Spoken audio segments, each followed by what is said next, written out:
মুসারে আল্লাহরে জিগাইবানি, আমি গরিব মানুষ, আমি ভালো কিছু কিনতে পারি না, ছেলে মেয়েকে ভালো কিছু খাওয়াইতে পারি না, ভাঙ্গা ঘর, এত গরিব, ভালো করে ঘর বানাইতে পারি না।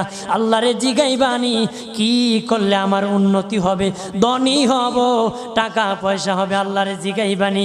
আল্লাহ মুসা নবী কই ঠিক আছে, আল্লাহরে জিগাইব তুমি কেমনে ধনী হইবা। আল্লাহ নবী মুসা নবী তিন রাস্তার মোড়ে যা দেখে একটা লোক বসে আছে, তার দুই হাত নাই, দুই পা নাই, দুই হাত নাই, দুই পা নাই।